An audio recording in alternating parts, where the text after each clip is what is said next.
Hello and welcome to day 99 of the Daily Bible Verse.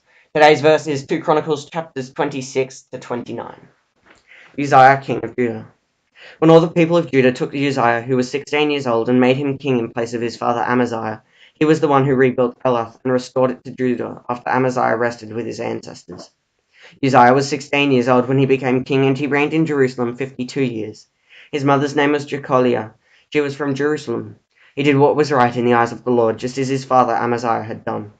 He sought God during the days of Zechariah, who instructed him in the fear of God. As long as he sought the Lord, God gave him success. He went to war against the Philistines and broke down the walls of Gath, Jabneh, and Ashdod. He then rebuilt towns near Ashdod and elsewhere among the Philistines. God helped him against the Philistines and made against the Arabs who lived in Gilgal and against the Meunites. The Ammonites brought tribute to Uzziah, and his fame spread as far as the border of Egypt, because he had become very powerful. Uzziah built towers in Jerusalem at the corner gate and the valley gate, and at the angle of the wall, and he fortified them. He also built towers in the wilderness and dug many cisterns, because he had much livestock in the foothills and in the plain.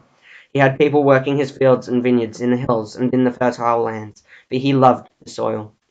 Uzziah had a well-trained army ready to go out by division according to their numbers, and mustered by Jeiel, the secretary of Maaseiah, the officer under the direction of Hananiah, one of the royal officials. The total number of family leaders over the fighting men was 2,600. Under their command was an army of 307,500 men trained for war, a powerful force to support the king against his enemies. Uzziah provided shields, spears, helmets, coats of armor, bows and sling stones for the entire army.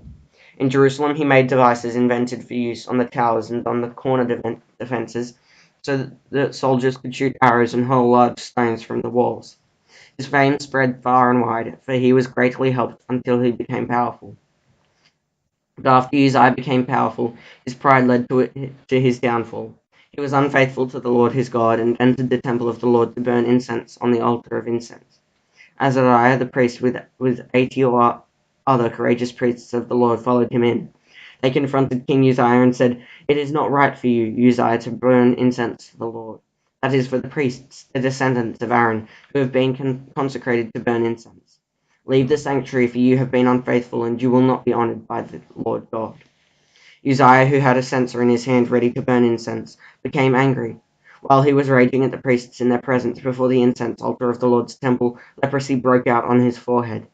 When Azariah the chief priest and all the other priests looked at him, they saw that he had leprosy on his forehead, so they hurried him out. Indeed, he himself was eager to leave, because the Lord had afflicted him. King Uzziah had leprosy until the day he died. He lived in a separate house. Leprous and banned from the temple of the Lord, Jotham, his son, had charge of the palace, and governed the people of the land. The other events of Uzziah's reign, from beginning to end, are recorded by the prophet Isaiah, son of Amoz. Uzziah rested with his ancestors and was buried near them, in a cemetery that belonged to the kings, for people said he had leprosy, and Jotham, his son, succeeded him as king. Jotham, king of Judah. Jotham was 25 years old when he became king, and he reigned in Jerusalem 16 years. His mother's name was Jerusha, daughter of Zadok. He did what was right in the eyes of the Lord, just as his father Uzziah had done. But unlike him, he did not enter the temple of the Lord. The people, however, continued their corrupt practices. Jotham rebuilt the upper gate of the temple of the Lord, and did extensive work on the wall at the hill of Ophel. He built towns in the hill country of Judah, and forts and towers in the wooded areas. Jotham waged war against the king of the Ammonites and conquered them. That year the Ammonites paid him 100 talents of silver, 10,000 kors of wheat, and 10,000 kors of barley. The Ammonites brought him the same amount also in the second and third years. Jotham grew powerful because he walked steadfastly before the Lord his God. The other events of Jotham's reign, including all the wars and the other things he did, are written in the book of the kings of Israel and Judah. He was 25 years old when he became king, and he reigned in Jerusalem 16 years. Jotham rested with his ancestors and was buried in the city of David, and Ahaz his son succeeded him as king. Ahaz, king of Judah. Ahaz was 20 years old when he became king, and he reigned in Jerusalem 16 years. Unlike David his father, he did not do what was right in the eyes of the Lord. He followed the ways of the kings of Israel and also made idols for worshipping the Baals. He burned sacrifices in the valley of Ben Hinnom and sacrificed his children in the fire, engaging in the detestable practices of the nations the Lord had driven out before the Israelites. He offered sacrifices and burned incense at the high places, on the hilltops and under every spreading tree. Therefore the Lord his God delivered him into the hands of the king of Aram. The Arameans defeated him and took many of his people as prisoners and brought them to Damascus. He was also given into the hands of the king of Israel, who inflicted heavy casualties on him. In one day Pekah, son of Remaliah, killed 120,000 soldiers in Judah, because Judah had forsaken the Lord, the God of their ancestors. Zikri, an Ephraimite warrior, killed Masadiah, the king's son, Azrikam, the officer in charge of the palace, and Elkanah, second to the king. The men of Israel took captive from their fellow Israelites who were from Judah 200,000 wives, sons, and daughters.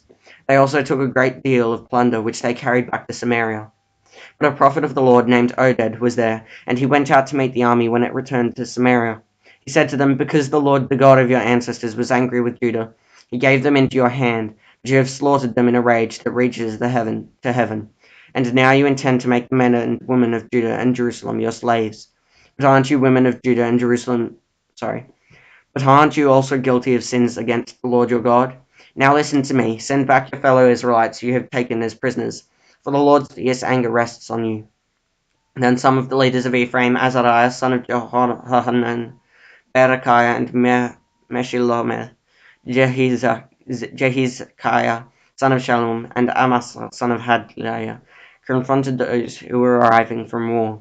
"You must not bring these prisoners here," they said, "or we will be guilty before the Lord. Do you intend to add to our sin and guilt? For our guilt is already great, and his fierce anger rests on Israel." So the soldiers gave up the prisoners and plunder in the presence of the officials and the assembly. The men designated by name took the prisoners, and from the plunder they clothed all who were naked. They provided them with clothes and sandals, food and drink, and healing balm. All those who were weak they put on donkeys, so they took them back to their fellow Israelites at Jericho, the city of palms, and returned to Samaria. At that time King Ahaz sent to the kings of Assyria for help.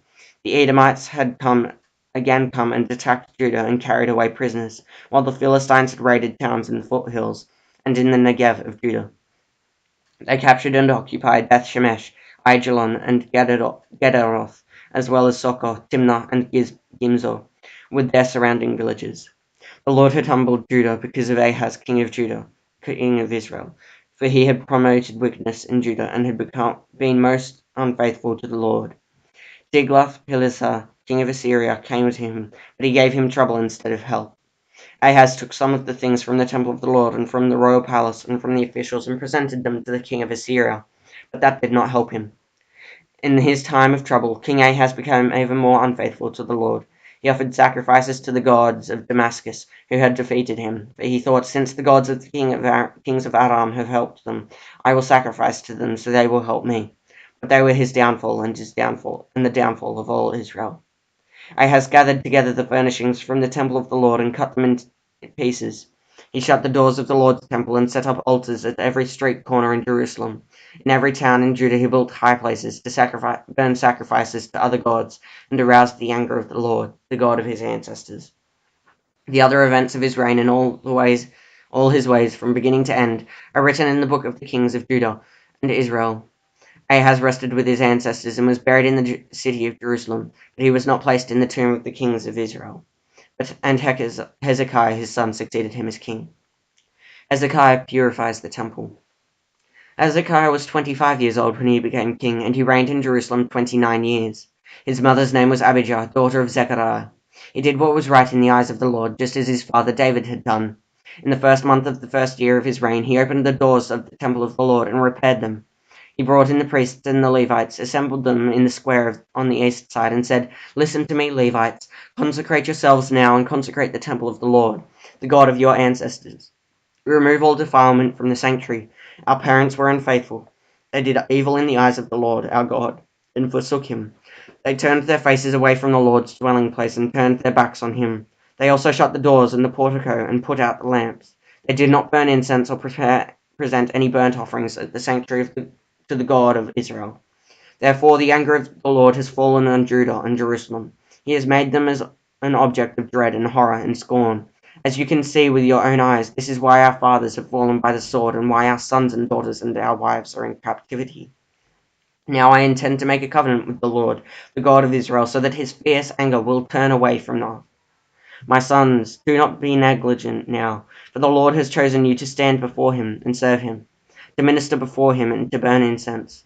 Then these Levites set to work, from the Kohathites, Mahath son of Amasai, and Joel son of Azariah, from the Merarites, Kish son of Abdi, and Azariah son of Jehalelel, from the Gershonites, Joah son of Zimmah, and Eden son of Joah, from the descendants of Elizaphan, Shimri and Jeiel, from the descendants of Asaph, Zechariah and Mattaniah, from the descendants of Heman, Jehiel and Shimei, from the descendants of Jeduthun, Shemaiah and Uziel.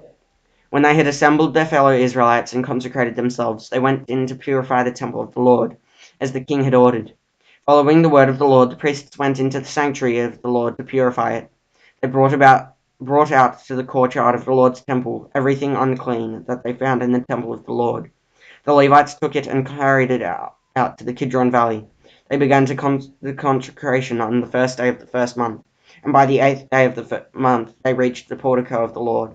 For 8 more days they consecrated the temple of the Lord itself, finishing on the 16th day of the first month.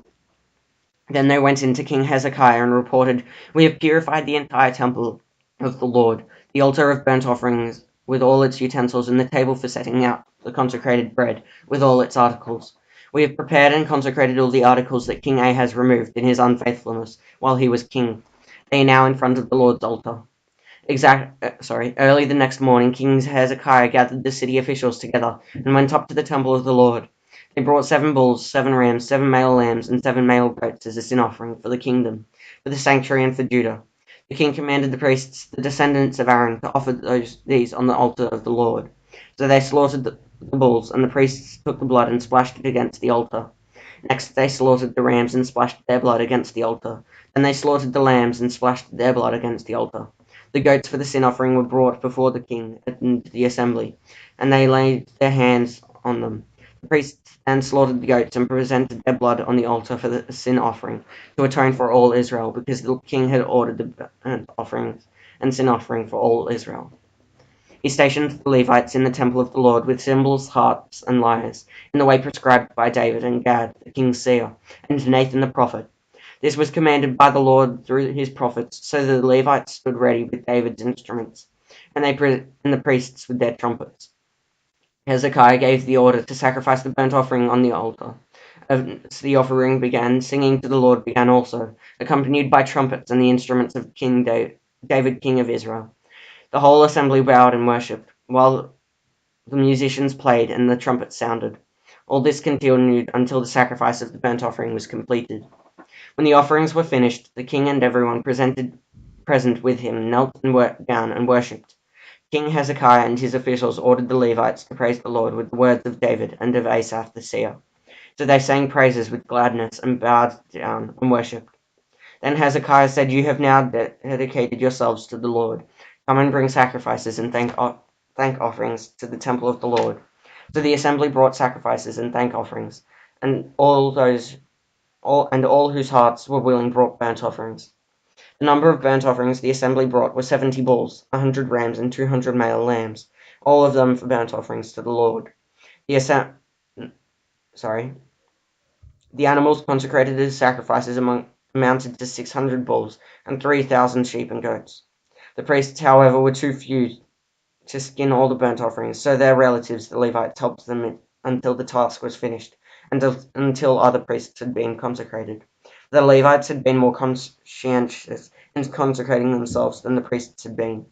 There were burnt offerings in abundance, together with the fat of the fellowship offerings and the drink offerings that accompanied the burnt offerings. So the service of the temple of the Lord was re-established. Hezekiah and all the people rejoiced at what God had brought about for his people, because it was done so quickly. So thanks for listening, guys. Make sure you hit that like button, subscribe, and click the little notification bell if you do. But have a good one, guys. Doc out.